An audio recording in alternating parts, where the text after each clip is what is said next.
In this video, I'm going to be talking about the congenital adrenal enzyme deficiencies. This is brought to you by Dirty Medicine. Now, I know what you're thinking.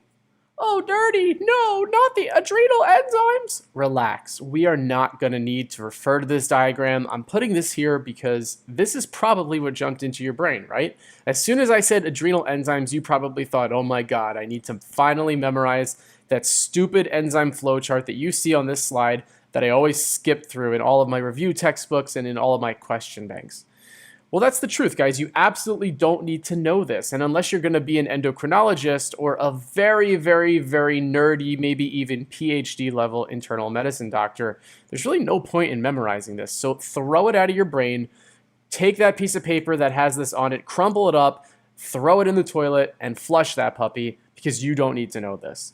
Instead, what I'm going to focus on is what you do need to know, and what you need to know specifically for all the steps and levels of USMLE and COMLEX. Now, if you flip through first aid or whatever review textbook you're using, you'll probably notice that there are normally 3 major adrenal enzyme deficiencies that get mentioned, and only 2 of those are really particularly high yield, and those are shown on this slide: the 21 hydroxylase deficiency and the 17 alpha hydroxylase deficiency. The other one is very low yield, and I don't recommend that you commit it to memory unless you have some extra brain space lying over at the end of this lecture. But for all intents and purposes, what I think you should take away from this video is how to differentiate 21 hydroxylase deficiency from 17 alpha hydroxylase deficiency. And specifically, what the test writers are going to expect you to know, and what's actually pretty high yield, is being able to discern what happens to the mineralocorticoids, what happens to the sex hormones, what happens to the blood pressure, the sodium, and the potassium in each of these 2 disease states. Now, if you feel slightly overwhelmed right now because you're looking at this chart and you already don't quite understand the adrenal enzyme deficiencies, and now you're seeing all these things that you need to know that I'm telling you are high yield, I want you to relax, because the way that you're going to learn this, if you watch my video today, is with a pretty awesome mnemonic. It is so simple. You just tell yourself a little story and you'll learn all of this information in no time. So the way that my mnemonic works is that I need you to imagine somebody who just wants to go to college. All they want to do is go to college. And the way that we're going to use this mnemonic is that we're going to look at the 21 hydroxylase deficiency and take the number 21 out, and that'll be our 21-year-old. And then we'll look at the 17 alpha hydroxylase deficiency and take the number 17 out and have a 17-year-old. So in this story, you've got a 21-year-old college student and a 17-year-old high school student. And remember, the goal is to go to college. Everybody wants to go to college. So here's how I'm going to set up this mnemonic for you. So we've got our 21-year-old, and he's happy as a clam, right? Because he's in college. He made it. He gets to study, learn what he wants to learn, go out and party with his friends. He's living it up. He's happy. But our 17-year-old high school student, he is miserable because he's still stuck in high school, and all he wants to do is go to college. So here we go. We've got our 21-year-old who's in college and very happy, and our 17-year-old who's not in college yet, so he's pretty upset. Now, what does this mean? Well, when you're 21, you're in college, you're manly, right? You've made it. You're a senior in college, you're manly. So that stands for increased sex hormones for the 21-year-old. But the 17-year-old, he's not manly yet because he's still a little baby. He's in high school. His voice probably still cracks, to be honest with you. So in the 21 hydroxylase deficiency, there's increased sex hormones because when you're 21 and in college, you're manly.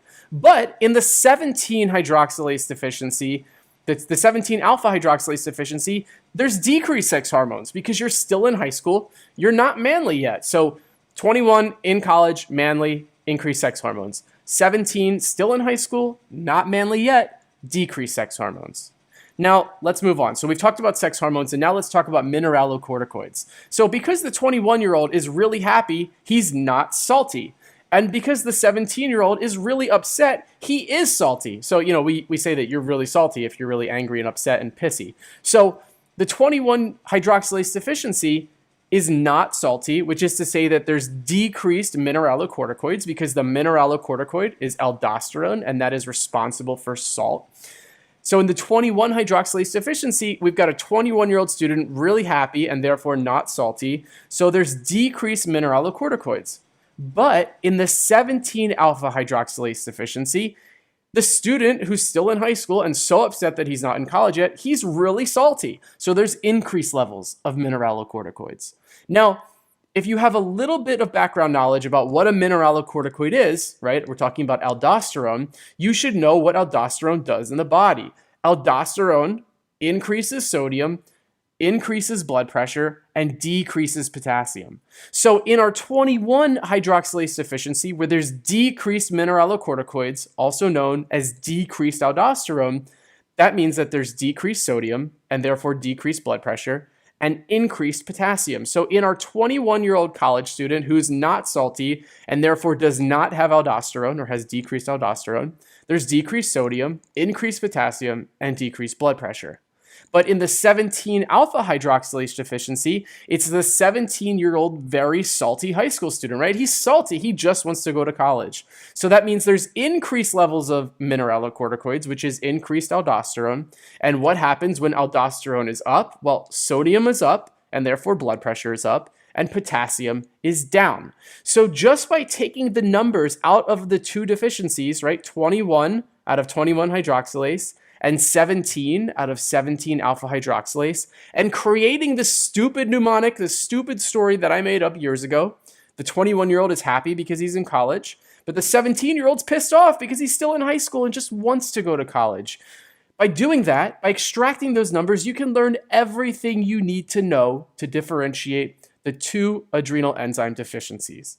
So go through this story one more time and make sure that it really hits home in your brain and that you can understand it. Because once you do, it's really easy to fill in this chart. And let's just prove it to you by running through the story one more time. So we've got two main adrenal enzyme deficiencies, the 21 hydroxylase deficiency, which will in our story be the happy 21-year-old who's already in college because he's 21, and the 17 alpha hydroxylase deficiency, which is our 17-year-old. And when you're 17, you're usually not yet at college, so you're still stuck in high school, and you're pretty upset because you're still in high school and you just want to go to college. So the 21-year-old, he's in college, he's manly, and therefore his sex hormones are up. But the 17-year-old, he's still a little babe. He's in high school. His voice might still be cracking. He's learning how to talk to women. He's still discovering himself. So the sex hormones are going to be down in the 17 alpha hydroxylase deficiency.